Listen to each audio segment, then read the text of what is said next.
حکایت میکنن که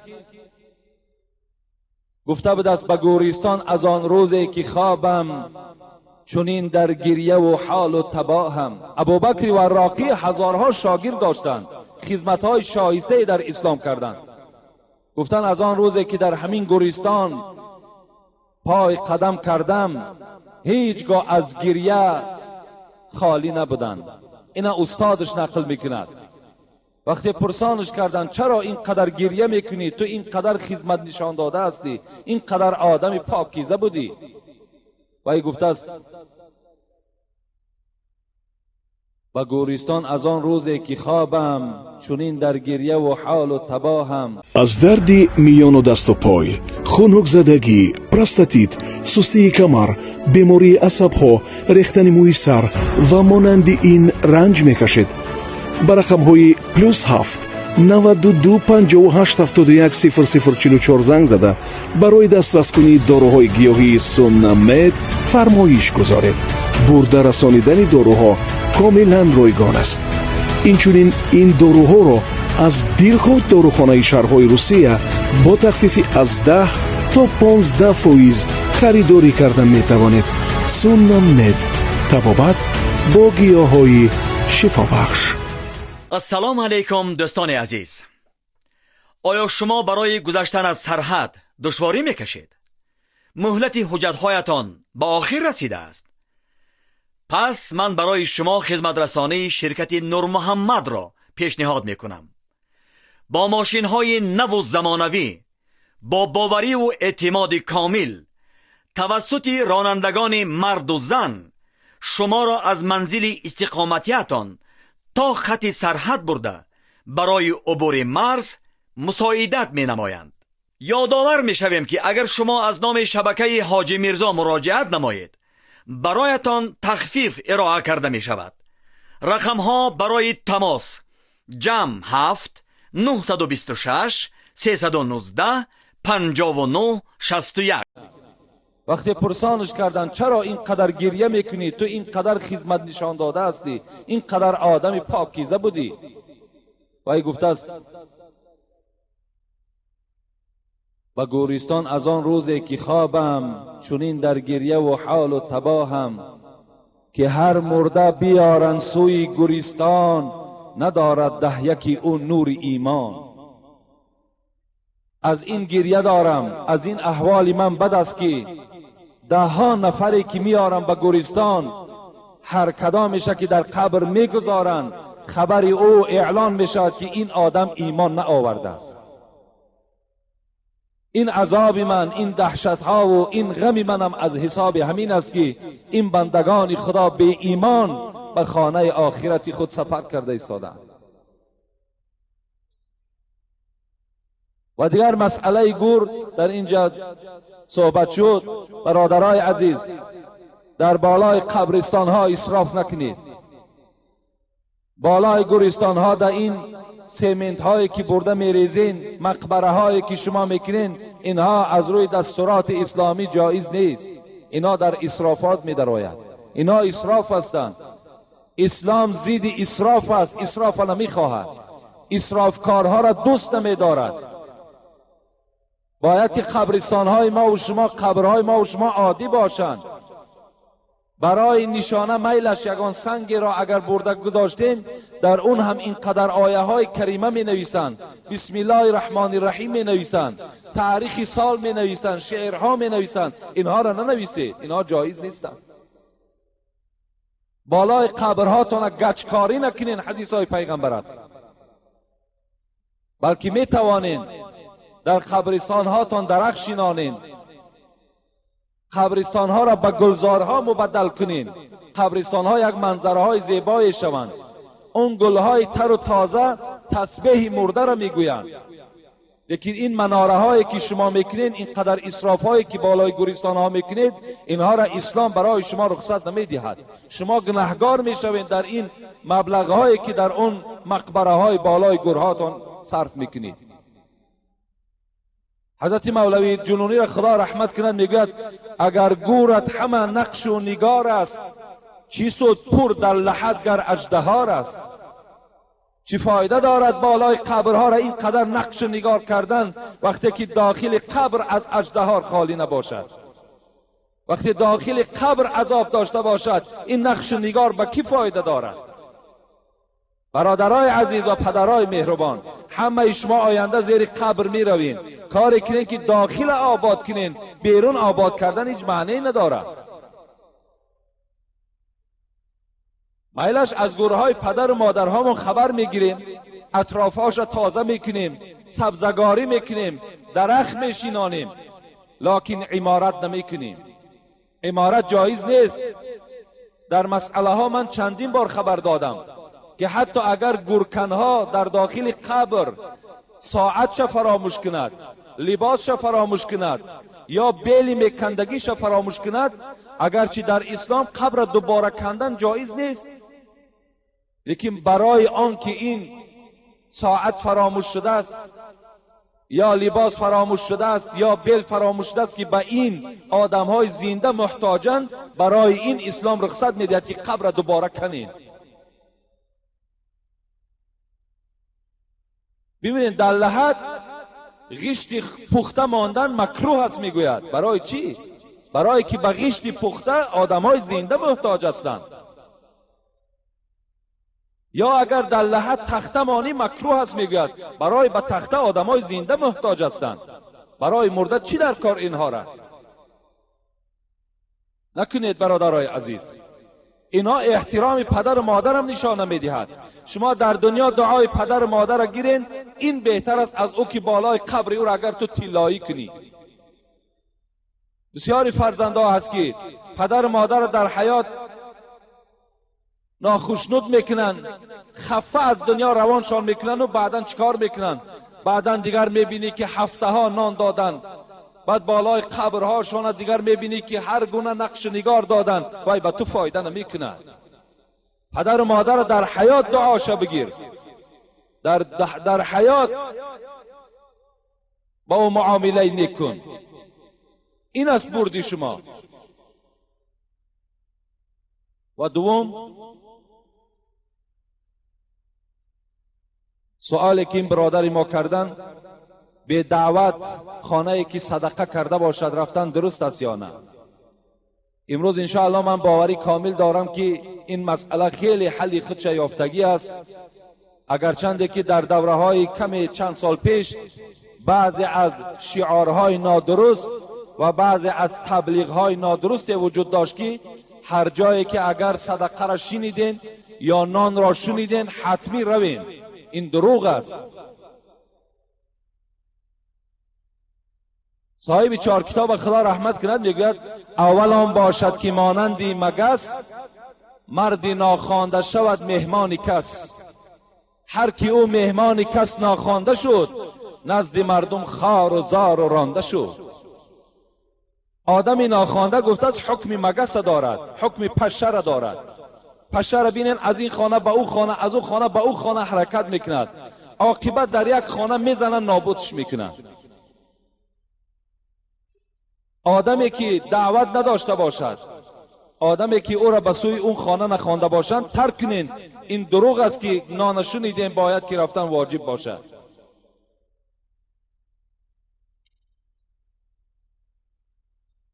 اذا دعی احدکم فلیجب فإن كان صائما فلیصلی و ان کان مفطرا فلیطعم.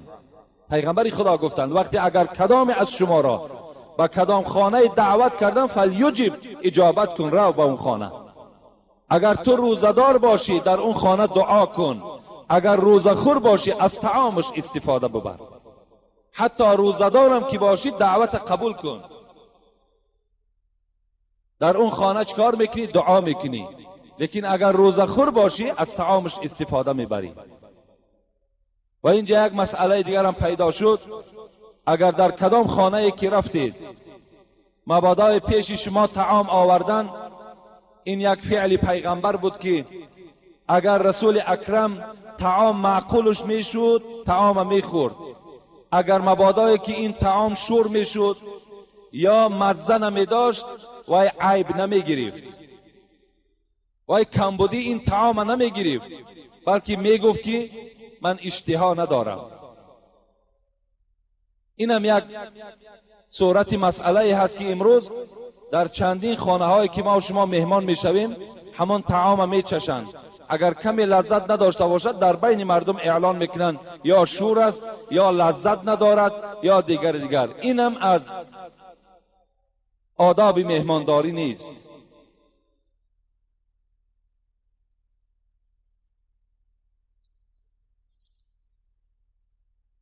السلام علیکم داملای شیرین سخن، حاجی مرزا. خدا عمر و برکت به علم شما را زیاده گرداند که با سخنهای شیرین خود در دل ما جای گشتید. من بار اول است که در مسجد شما اشتراک دارم و میخواستم با این سوال خود پاسخ گیرم. میگویند شخصی بی نماز را نانش را خوردن، با او خیر احسان کردن، با او دوستی کردن، او را سلام دادن و حرمت کردن درست نیست.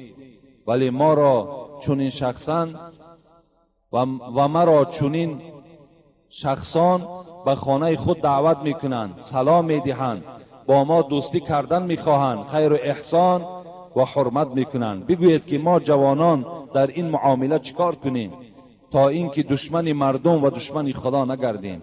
با عذر و احترام، بابای داملا، خدا شما را نگه دارد. در کتاب زکات دادن بر آدم کافر من میکند و الا خیر احسان به کافر دادن جایز میگوید. ما باید آدمهای بینماز تربیه کنیم. آدمهای بینماز باید از معرکه ها پیش نکنیم.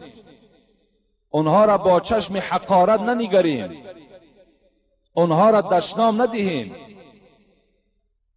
باید که اونها را ما و شما مثل برادر نمازخوان دوست داریم، احترام کنیم. رسول اکرم میگوید لا یؤمن احدکم حتی یحب لاخیه ما یحب لنفسه. ایمان شما کامل نیست تا آن زمانی که آن چیزی را که برای خودت دوست می‌داری برای برادر مؤمن دوست نداری. یعنی آن برادر را ما و شما باید که تکلیف کنیم.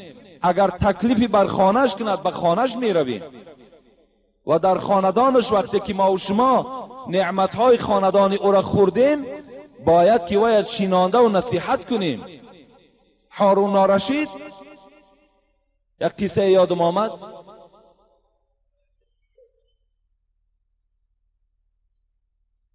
این از دوره های عباسیان است. ابو یوسف در دوره های هارون الرشید زنده بودند، شاگرد امام ابو حنیفه. میگوید بار به خانه هارون الرشید مهمان شدم. هارون الرشید همه شما میدانید که یک مملکت کلانی را صاحب بود. وقتی به خانهش رفتم یک سوالش کردم. نگاه کردم که تا حال هارون الرشید عصر را نخوانده است، وقتی عصر رفته ایستاده است. گفتم ای هارون الرشید، اگر تو در بیابان تشنه مانی و حالتت خیلی ناخوب باشد، من برای تو اگر آب دهم به من چی میدهی؟ گفت من بر تو نصف ملکم را میدهم. ابو یوسف میگوید باز سوالش کردم اگر مبادای این آب تو خوردی و نوشیدی و در حلق تو ایستاد پایان نرفت و اگر طبیب را دریافت کردیم ماهرانه با طریق آسان این آب پایان برد، این حالت در این طبیب چی میدهی؟ گفت نصف ملک دیگرم را او را میدهم. میگوید گفتم ای هارون الرشید،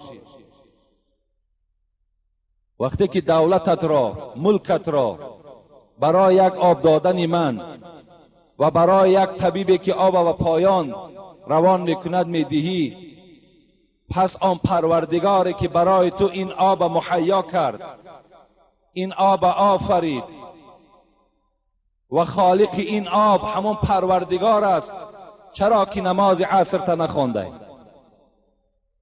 تو برای ما دو مخلوق، یکی من یکی طبیب، دولتت را برای تنصیحتی و برای آب دادن میدهی، برای آن پروردگاری که مهیا کننده این آب است، پیدا کننده این آب است، برای چی نماز عصر تا تأخیر کردی؟ چرا نماز عصر تا نمیخوانی؟ یعنی ما و شما وقتی در نزد دسترخوان این نفری بی نماز که نشستیم با او مثال میاریم. ای برادر عزیز، این نعمت هایی که در دسترخوان توست اینها را کی پیدا کرد؟ آیا همین انصاف است؟ آیا همین رحم است؟ آیا پدر تو بی نماز بود؟ مادر تو بی نماز بود؟ اجداد تو بی نماز بود؟ چرا از اونها عبرت نمیگیری؟ گفته وای ما باید که نصیحت کنیم، نه دشنام، نه از معرکه وای پیش کنیم. این طرز درست تبلیغ نیست. برای همین از همه شما برادرای عزیز، کدام همسایه، کدام برادر، کدام خواهری که از شما بی نماز باشد، از اونها فقط چیکار کنید؟ از اونها فقط با طریق درست، با طریق نرمی دعوت کنید، اونها را به سوی نماز بیارید. انشاءالله در این شما ثواب میگیرید. حضرت علی را پیغمبر خدا چی گفتند؟ والذی نفسی بیدی لا یهدی الله.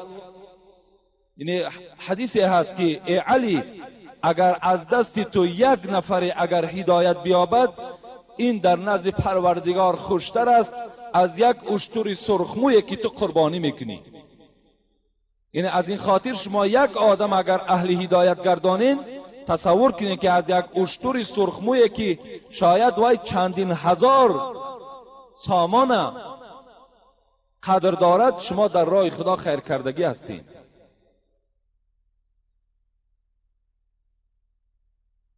اینجا یک سوالی هست، شاید این وقتی ما تا حد امکان گپ میزنیم. یک برادر از ما التماس کردن که این سوال چند جمعه پیش بود که در باب غیبت کمی صحبت کنم و امروز اما در یک معرکه سحر بودیم. همون خاندارم باور کنید تکلیف کردن از پیش خود که شما در صحبت هاتون در باب غیبت سخن کنید که هر معرکه که می نشینیم فقط غیبت است، فقط غیبت است. غیبت خودش چی معنا دارد؟ یک انسان در غایبیش سخن گفتن. چنان سخنهای میگوید که وقتی که اون سخن پیش وای میارن وای ناراحت میشود از این سخنها. اینا میگوین غیبت. خداوند در قرآن میگوید ولا یغتب بعضکم بعضا ان یحب احدکم ان یأکل لحم اخی میتا فکرهتموه. خداوند میگوید ای بندگان من، یکدیگر را غیبت نکنید. آیا دوست می‌دارید این که گوشت یک برادری مرده شده را پیش تو نهایند، پیش تو گذارند و به تو امر کنند که این گوشت را بخور؟ فکرهتموه. آیا برای تو این خوردن دشوار است؟ برای تو نفرت آور است که گوشت یک برادری مؤمنت را بخوری؟ از غیبت باید ما و شما دور باشیم. حضرت سعدی میگوید مکن غیبت اگر عقلت تمام است که گفتار تو در غیبت حرام است. غیبت کردن این حرام است، این درست نیست. اگر عیبی تو گردد بر تو ظاهر، با عیبی کس کجا پرداز آخر. حضرت میگوید که کنی یک عیبه های خود حساب کن، یک تاریخ خود نگاه کن، چند قدر عیب داری، چند قدر نقص داری. عیب یک برادر مؤمن تا کجا تو میکاوی؟ کل المسلم علی المسلم حرام ماله و دمه و عرضه. پیغمبر خدا میگوید هر یک مسلمان بر مسلمان حرام است. چی حرام است؟ خون او، مال او، آبروی او. حرام است که یک برادر شما در غایبی آبروی را پس کنید. چگونه ای که امروزها میشنویم فلانی این گونه گفت، فلانی اون گونه گفت.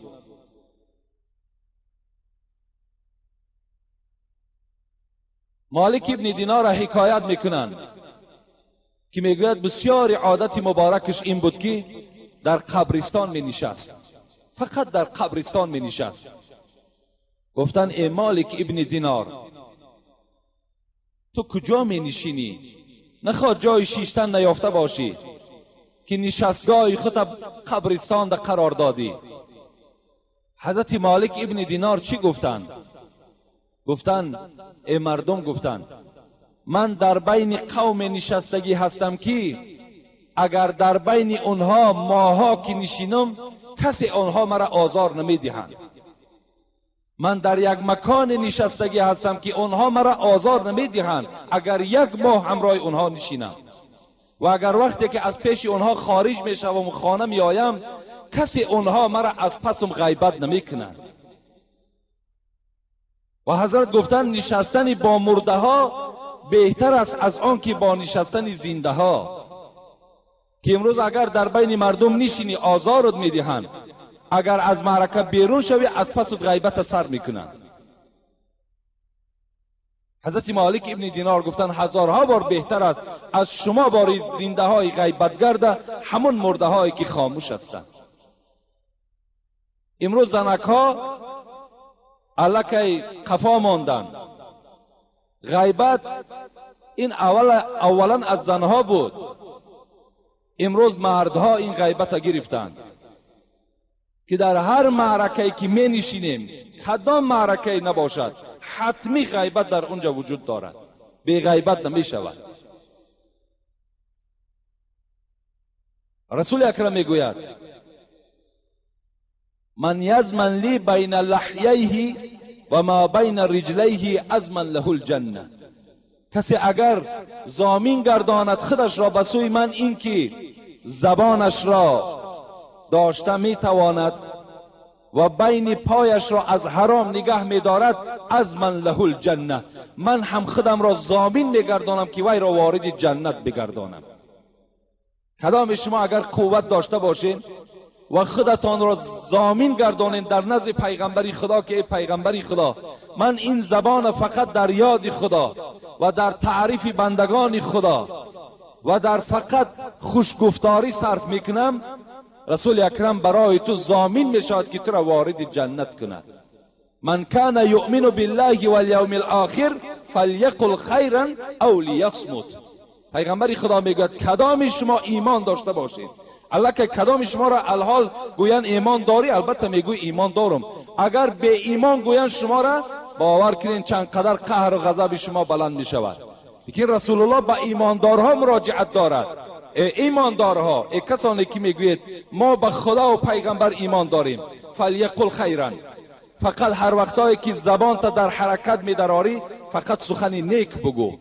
امر دارد پیغمبر سخن نیک بگو، غیبت نکن. او لیصمت، سخن خوب نمیدانید سکوت کن، سکوت برای خود اختیار کن، خاموش باش.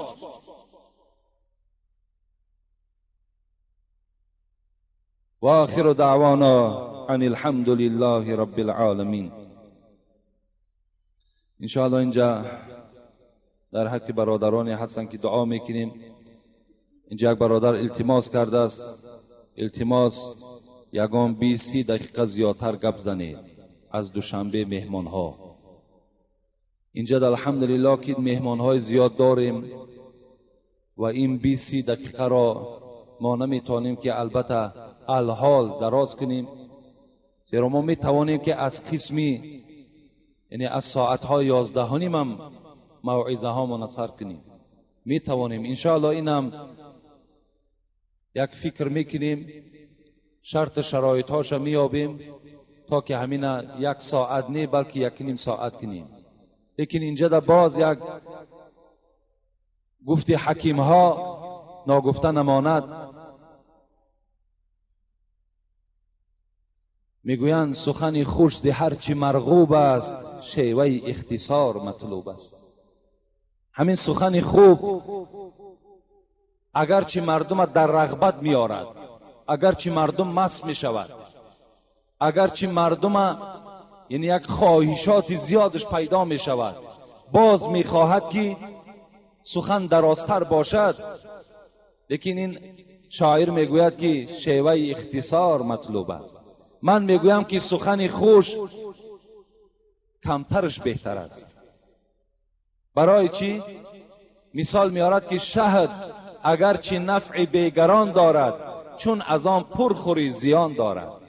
همین عسل میگوید سر به سر فایده است، سر به سر شفا است. در همه دردها شفا است. لیکن اگر از همین عسل هم که زیاد خوردی همون زلالت میکنه. از این خاطر سخنهای خدا و پیغمبر از عسل دم دیده شیرین تر است. لیکن فکر میکنیم همین 1 ساعت شاید کفایت کننده باشد. برای ما و شما همون باز میگردیم به سخن همون محمد صاحب ایرانی، 1 نکته بس است اگر شعور است، ورنه چو چراغ پیش کور است. برای آدم دانا، برای آدم اهل فهم 1 نکته بس است، 1 جمله بس است اگر عقل و خیرت و فراست داشته باشد. لیکن اگر عقل، خیرت و فراست نداشته باشد، برای او اگر ساعتها نه بلکه شبها اگر گپ زنیم مثل 1 چراغ در پیش 1 آدم نابینا گذاشتن است. در حق پسر بیمارم دعا کنید، استاد پیر احمد و برادر حاجی بازارعلی دیروز 100 سامان زکات آوردند. در حق بابای ابراهیم و در حق استا غیرت دعا کنید 12 سامانی. این برادران هستند که در همین بینای نوی که ما کرده ایستاده ایم دستگیری میکنند و ما باز مقصد در پیش گذاشتیم که این بینایی که الله که 1 آشیانش آباد شد و بالای و الحال مردم به حضور نماز میخوانند، در داخلش هم نماز خوانده میشود. لیکن انشاءالله تعمیر داخلش بعد همین عید انشاءالله شروع میکنیم و دوم آشیانش هم باید که شروع کنیم و دوم آشیانه هم میشود و از این جانب طرف راست ما هم باید این گونه عمارت از 2 طرف باید که یعنی قامت افراخته کنند. فقط دعای خیر شما، فقط یاردم شما. هر کسی که ذره حصه خودش میگذارد انشاءالله وای ثواب خیلی زائد را نصیب میگردد. یعنی همه شما اینا شنیدگی دارین که این صدقه جاریه می شود. شما اگر چنده که در قبرستان خواب هستین، روح شما در عالم ارواح هم که باشد نامه اعمال شما کشاده است. هر نفری که در این عمارت بنا کرده شما نماز میخواند ثواب این خداوند در نامه اعمال تو نویساندن میگیرد. برای همین دائم به دعا باشین که خداوند همین عمارت برای ما نصیب بگرداند و برای همین مردم ما نصیب بگرداند و این خودش الله که برای پیشواز همین 2700 سالگی است و همین خودش برای 12 ماه آبادانی که رئیس جمهور هم اعلان کردگی هستند، اینا هم در آبادانی داخل می شوند. خدای مهربان این بندگانی که خیر احسان ها کردند، خیر احسان هاشون به درگاهت مقبول بگردان و هر مرادهای نیکی که در دل دارن خدای مراد و مطلوب هاشون هم حاصل بگردان. گذشتگانشون رحمت و مغفرت بگردان و خودشان را عمر دراز و تن صحت نصیب بگردان و به بیماری هایشان شفای کامل و شفای عاجل نصیب بگردان و تمام آن بندگانی که نیکخواه این مسجد هستند، نیکخواه آبادانی این مسجد هستند، خدای اونها را هم از کل آفتها در حفظ امانت نگه بدار. ربنا آتنا في الدنيا حسنة وفي الآخرة حسنة وقنا عذاب النار برحمتك يا أرحم الراحمين.